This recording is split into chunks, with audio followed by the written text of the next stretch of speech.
Assalamualaikum warahmatullahi wabarakatuh. Salam sejahtera semuanya untuk kita semua. Semoga Anda semua dalam keadaan baik-baik saja, dalam keadaan sehat, tidak kekurangan satu apapun. Perkenalkan, nama saya Febran Gunawan, sarjana sastra. Saya di sini akan memberikan materi atau pelajaran mengenai bahasa Indonesia di kelas 10. Dalam kesempatan ini, anak-anakku, kita akan belajar mengenai teks laporan hasil observasi. Ya. Kompetensi dasar dari materi ini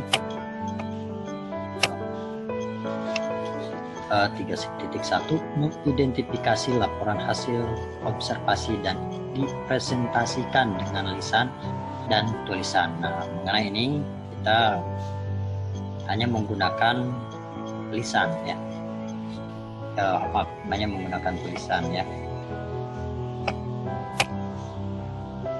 Untuk keterampilannya yaitu menginterpretasikan isi teks laporan hasil observasi berdasarkan interpretasi baik lisan atau tulisan. Tujuan pembelajaran mengenai teks laporan hasil observasi ini yaitu antara lain nanti Anda didorong atau Anda diarahkan untuk dapat mengidentifikasi laporan hasil observasi yang dipresentasikan dengan lisan dan tulisan serta terampil menginterpret observasi. Dari tadi kita bicara observasi. Apa itu observasi menurut Anda? Ya, observasi itu sebuah pengamatan atau observasi itu adalah aktivitas terhadap suatu proses atau objek dengan maksud merasakan dan kemudian memahami pengetahuan dari sebuah fenomena berdasarkan pengetahuan dan gagasan yang sudah diketahui sebelumnya untuk mendapatkan informasi-informasi yang dibutuhkan untuk melanjutkan suatu penelitian. Apa itu teks laporan hasil observasi? Suatu teks yang berfungsi untuk menjelaskan informasi tentang sesuatu objek yang telah diamati.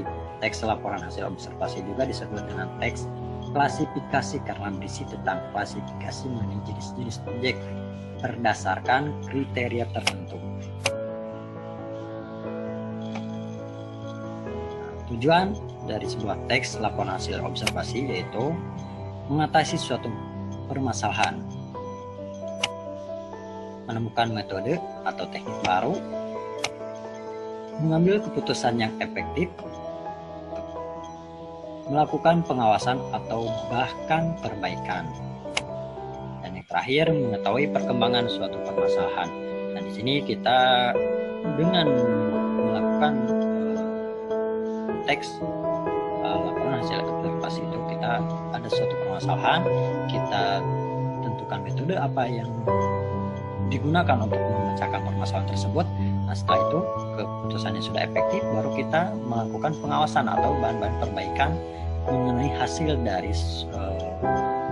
permasalahan tersebut.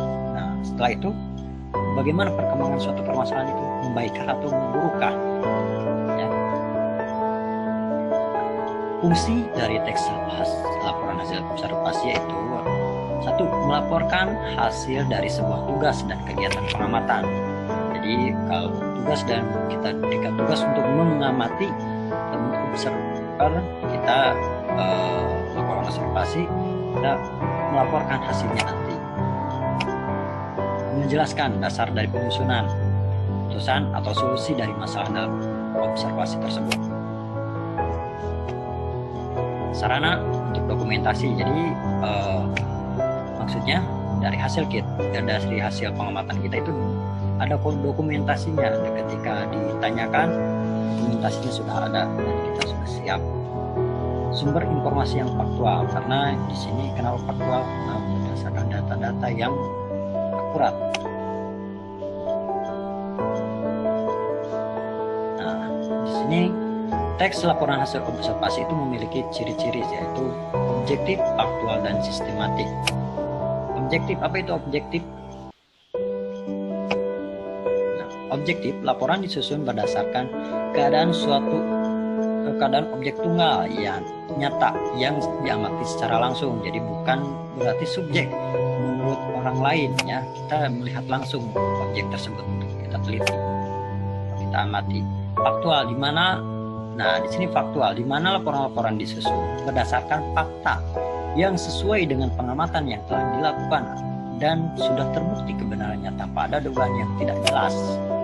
Sistematik, teks laporan hasil diskusi itu harus disusun secara sistematik, ya, disusun dari kelas ke subkelas atau dari bab ke subbab, terperinci. Struktur teks laporan hasil observasi yaitu pernyataan umum secara keterangan umum mengenai objek yang kita teliti, ya, atau kita amati.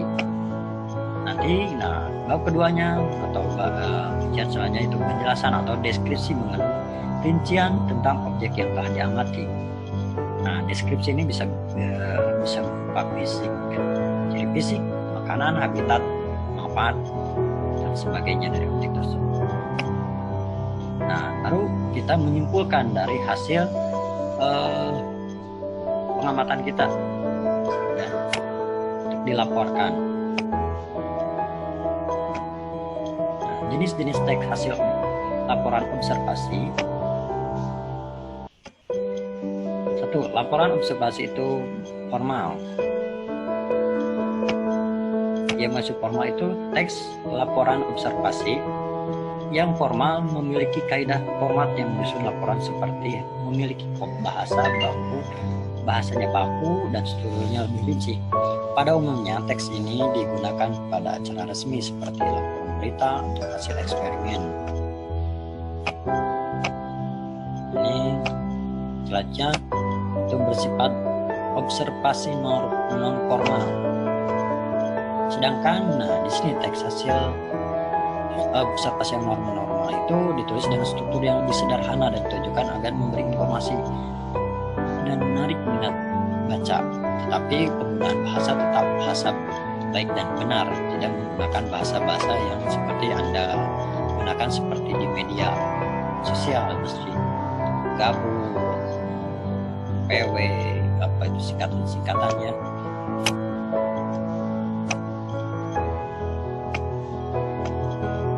Contoh, di sini ada contoh teks hasil laporan observasi.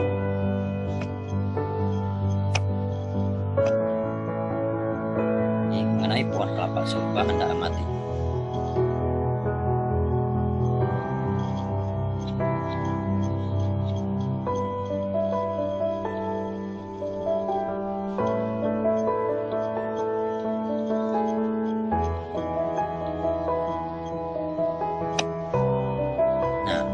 Setelah Anda menyimak materi tadi,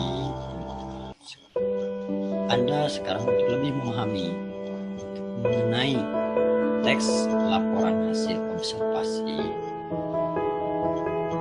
Nah, sekarang coba Anda nanti membaca slide yaitu mengenai wayang dan jawab di tugas yang Bapak kirimkan di Google Form. Ini teksnya mengenai teks laporannya mengenai wayang. Silakan selamat membaca.